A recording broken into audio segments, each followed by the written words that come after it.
अक्सर दिल्ली जाते हैं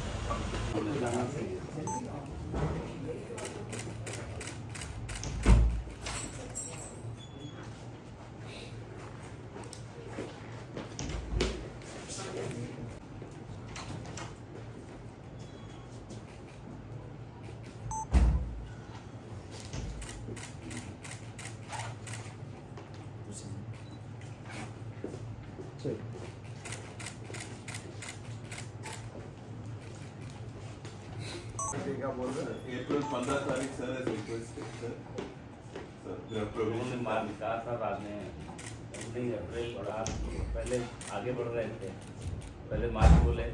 फिर हमसे बोले दोबारा में उनके हिसाब अप्रैल में कर दे पाएंगे हमने का तारीख बता दो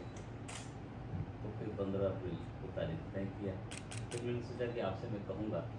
कि फिर आप ऊपर हम लोग कर लीजिए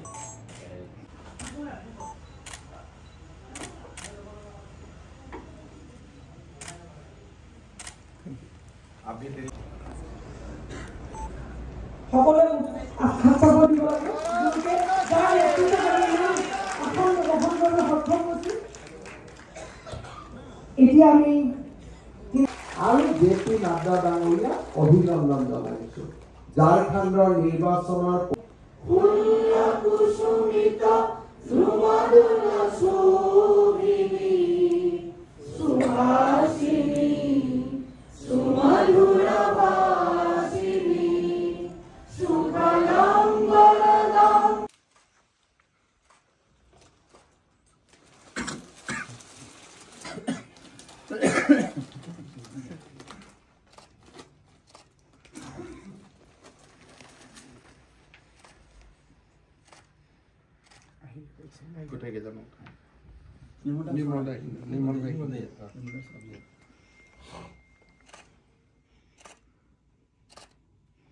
কংগ্ৰেছ দলৰ লগত আমাৰ পাৰ্থক্য হ'ল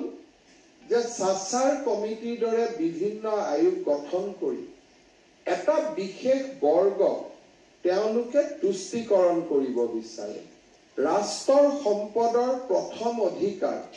এটা বিশেষ ধৰ্ম বুলি তেওঁলোকে ক'ব বিচাৰে আমি ক'ব বিচাৰো যে ৰাষ্ট্ৰৰ সম্পদৰ প্ৰথম অধিকাৰ দৰিদ্ৰজনক তেওঁ লাগিলে যি ধৰ্মৰে নহওক কিয় আৰু এই নীতিৰ প্ৰেৰণাতে আমি কাম কৰিছিলো আৰু যোৱা লোকসভা নিৰ্বাচনত কৰিমগঞ্জ সমষ্টিত আমি চমকপ্ৰদ সাফল্য লাভ কৰিছিলো য'ত নেকি 65% ধৰ্মীয় সংখ্যালঘু লোক বাস কৰে সেই সমষ্টিটোত আমাৰ সংখ্যা গুৰু লোকৰ বিপৰীতে 2 লাখ ভোট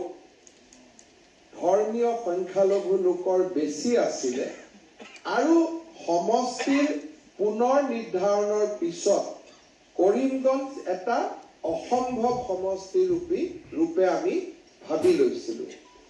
ৰাজনীতিত প্ৰত্যাহ্বান গ্ৰহণ কৰিব লাগে আমি প্ৰত্যাহ্বান লৈছিলো আৰু আমাৰ সকলোৰে ঐকান্তিক প্ৰচেষ্টাত কৰিমগঞ্জ সমষ্টিত আমি অভূতপূৰ্ব বিজয় লাভ কৰিছিলো আগতে এটা কথা আছিল যে ইউডিএফ আৰু কংগ্ৰেছৰ ভোট বিভাজনত বিজেপি জিকিছে কিন্তু কৰিমগঞ্জত আমি তেতিয়া ইলেকশ্যন জিকিছিলো যেতিয়া ইউডিএফ দলে কোনো ভোট পাবলৈ সক্ষম হোৱা নাছিল আমি ভোট বিভাজনত নহয় আমি সকলো ধৰ্মৰ ভোটেৰে আমি কৰিমগঞ্জ সমষ্টি জয়লাভ কৰিব পাৰিছিলো অসমৰ ৰাজনীতিত ভাৰতীয় জনতা পাৰ্টিয়ে 65% সংখ্যালঘু লোক থকা কৰিমগঞ্জৰ দৰে সিট জিকাটো এটা অনন্য ঘটনা আছিল কিন্তু সেই সময়ত সংবাদ মাধ্যমেই হওক বা আন যিসকল ৰাজনীতিত জড়িত তেওঁলোকে কৰিমগঞ্জৰ পৰা দৃষ্টি আঁতৰাই আনি যোৰহাটত দৃষ্টি সীমাবদ্ধ কৰিলে তাৰ কাৰণ আছিল যে এতিয়াও আমি কৰবাত নহয় কৰবাত ৰাজতন্ত্ৰৰ মানসিকতাৰ পৰা আমি আঁতৰি আহিব পৰা নাই কৰবাত যদি কোনোবা মুখ্যমন্ত্ৰী ল'ৰা জিকে, কৰবাত যদি কোনোবা প্ৰধানমন্ত্ৰী ল'ৰা জিকে, আপোনালোকে দেখিব যে নিউজ পেপাৰ বা টেলিভিছনত বেছি সময় সেই নেতাজনৰ বিষয়ে এতিয়াও কোৱা হয়। প্ৰিয়ংকা গান্ধীৰ ৱেনাডৰ বিজয় মিডিয়া আৰু পেপাৰত যিমান ৰাখিছে, সেই ধৰণৰ বিজয় নান্দেৰৰ লোকসভা জিকা কংগ্ৰেছৰে সাংসদ, তেওঁৰ বিষয়ে আলোচনা কৰা হোৱা নাই। দুইটাই কংগ্ৰেছ জিকিছে, কিন্তু ৱেনাৰ্ডে যদি সংবাদ মাধ্যমৰ দৃষ্টি আকৰ্ষণ কৰিছে, সাধাৰণ ঘৰত জন্মা লোকজনৰ দৃষ্টি আকৰ্ষণ কৰা নাই। ভাৰতীয় জনতা পাৰ্টি সাধাৰণ লোকৰ দল। ভাৰতীয় জনতা পাৰ্টিৰ কাৰ্যালয়টো আমি সেই সময়ছোৱাত যোৰহাট বেছিকৈ আলোচনা কৰিছিলো, কৰিমগঞ্জ কমকৈ আলোচনা কৰিছিলো। কাৰণ কৰবাত নহয় কৰবাত আমি এতিয়াও সকলো সেই মানসিকতাৰ আমি কৰবাত নহয় কৰবাত বন্দী হৈ আছো। আমি যেতিয়া কৰবাত ৰাজপুত্ৰ, প্ৰধানমন্ত্ৰীৰ পুত্ৰ, মুখ্যমন্ত্ৰীৰ পুত্ৰ কৰবাত যেতিয়া সাফল্য লাভ কৰে, গোটেই সমাজে তেওঁলৈকে দৃষ্টি লৈ যায়। কিন্তু যিসকলে দৃষ্টি নিক্ষেপ কৰে তেওঁলোকে নিজেও জানে যে এই মানুহজন আৰু আমি একে নহয়। আমি সাধাৰণ ঘৰৰ পৰিয়ালৰ ল'ৰা, সাধাৰণ ব্যক্তি এজন জিকাটো আমাৰ কাৰণে বেছি গুৰুত্বপূৰ্ণ, ৰাজ পৰিয়ালৰ ব্যক্তি এজন জিকাটো আমাৰ কাৰণে ইমান গুৰুত্বপূৰ্ণ কথা নহয়। মই আজি নিশ্চয় উল্লেখ কৰিম, 2016 চনত যিখন পঞ্চায়তত জিতু গোস্বামী ডাঙৰীয়াৰ হৈ প্ৰচাৰ অভিযান চলাবলৈ গৈছিলো, চাৰিওফালৰ পৰা শিল, লাঠি, তেতিয়া মই বিধায়ক এজনো নাছিলো, ভাৰতীয় জনতা পাৰ্টিৰ এজন কাৰ্যকৰ্তা আছিলো, কংগ্ৰেছৰ পৰা ৰিজাইন দিছিলো, MLA এৰি দিছিলো, গতিকে লগত নিৰাপত্তাও যথেষ্ট নাছিলে। আৰু এক প্ৰকাৰ জিতু গোস্বামী আৰু মই প্ৰাণ হাতত লৈ মোৱামাৰী পঞ্চায়তৰ পৰা আমি সিদিনাখন আঁতৰি আহিছিলো। আৰু আমাৰ লগত থকা অজস্ৰজন আঘাতপ্ৰাপ্ত হৈছিল। 2016 চনত সেই দিনটোত মনৰ ভিতৰত এটা আশা পুহি ৰাখিছিলো, জীৱনকালত কেতিয়াবা এই সমষ্টিটোত আমি বিজয়ী হম। আৰু সেই আশা যে বাস্তৱত ৰূপ পাব তাক ময়ো ভবা নাছিলো। পৰৱৰ্তী সময়ত অসমৰ মই বিত্তমন্ত্ৰী হলো, কেতিয়াও পুলিচো পঠোৱা নাছিলো, কেতিয়াও কেছো ৰেজিষ্টাৰ কৰা নাছিলো। আৰু ভিডিঅ'ত ফটো কেইটা থকাৰ পিছতো সেই ফটোত আবদ্ধ হৈ থকা ল'ৰা কেইজননো কোন এবাৰৰ বাবেও কাকো সোধা নাছিলো। কাৰণ ৰাজনীতিৰ যি সুখ আৰু দুখ, সি ৰাজনীতিৰ পথাৰতে তাৰ হিচাপ হ'ব লাগিব, আৰক্ষী আৰু আদালতৰ মজিয়াত নহয়। আৰু আজি সেই সুন্দৰ বিজয়ে আৰু সেই সমষ্টিটোতে, সেই পঞ্চায়তটোতে 100% সংখ্যালঘু থকাৰ পিছতো আমি মাত্ৰ 35টা ভোটত হাৰিছো। অৰ্থাৎ 50-50 আমি 51 হ'ব নোৱাৰিলেও 49.5% মানুহে আমাক ভোট দিছে। অৰ্থাৎ যোৱা 2016ৰ পৰা 24লৈ আমি সকলোৱে কৰা কৰ্মযজ্ঞ আৰু অসমৰ জাতীয় জীৱনৰ হকে কৰি অহা কামে এদিন আমাক লাঠিলৈ মাৰিবলৈ উদ্যত হোৱা ব্যক্তিৰ মাজত আজি আশাৰ সঞ্চাৰ কৰিব পাৰিছে। কৰবাত নহয় কৰবাত ভাৰতীয় জনতা পাৰ্টিৰ প্ৰতি আস্থাৰ এক নতুন মনোভাৱ সকলোৰে মনত আজি আহি পৰিছে। চামগুৰি সমষ্টিৰ বিজয় আমাৰ বাবে এটা অতিকে সুন্দৰ বিজয়।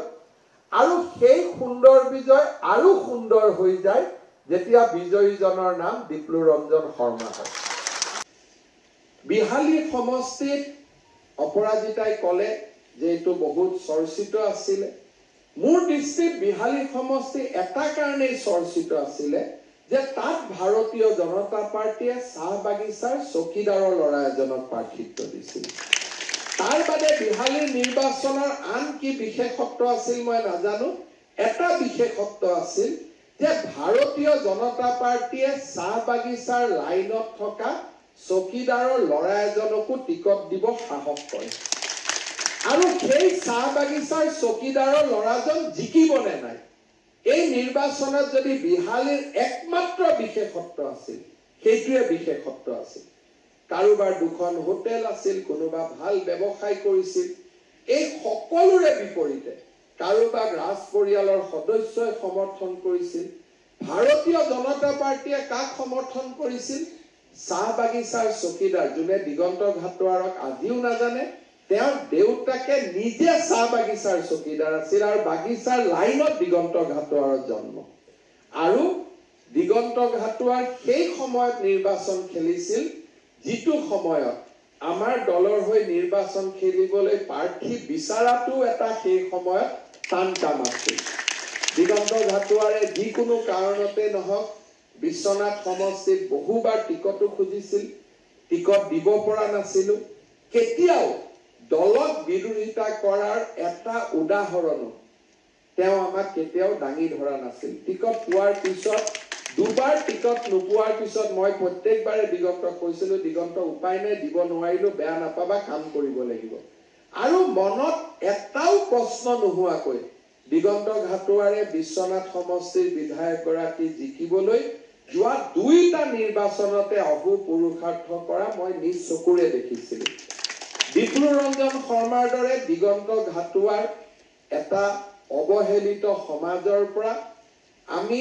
যেনেকে বোকাত পদুম জন্মে তেনেকে বাগিচাৰ লাইনৰ পৰা আজি আমি এজন বিধায়ক কৰিব পাৰিছো ভাৰতীয় জনতা পাৰ্টিৰ বাবে ইও এক গৌৰৱৰ মুহূৰ্ত কোনে ৰাজ পৰিয়ালৰ লৰাই প্ৰচাৰ কৰিছিল হি চৰ্চাই হ'ব নালাগিছিল চৰ্চা হ'ব লাগিছিল যে বিজেপিয়ে এজন ব্যৱসায়ীৰ বিপৰীতে বাগিচাৰ চাহ বাগিচাৰ চকীদাৰৰ ল'ৰা এজনক টিকট দিব কেনেকে সাহস কৰিল কিন্তু আমি কাৰ কাৰণে সাহস কৰিছিলো বিহালী ৰাইজৰ ওপৰত আমাৰ বিশ্বাস আছিল ৰঞ্জিত দত্ত ডাঙৰীয়াৰ নেতৃত্বৰ ওপৰত আমাৰ বিশ্বাস আছিল বিহালী সমষ্টিৰ ৰাইজে ভাৰতীয় জনতা পাৰ্টিক চেনেহ কৰিব মৰম কৰিব হি আমাৰ অটুট বিশ্বাস আছিল আজি আমি পাৰ্চেন্টেজত ক'ত জিকি যোৱা নাই আমি কোনো বিজয়কে আমি ক'তো লঘু কৰিব খোজা নাই বিহালীৰ যিসকল ৰাইজে আমাক ভোট দিছে আৰু যিসকল ৰাইজে আমাক ভোট দিয়া নাই সকলোকে আমি একেলগে সেৱা কৰিম আৰু মই বিশ্বাস কৰোঁ যে 2021ৰ পিছত 2026ত আমি আকৌ বিহালী সমষ্টি বহুত ভোটত জিকিম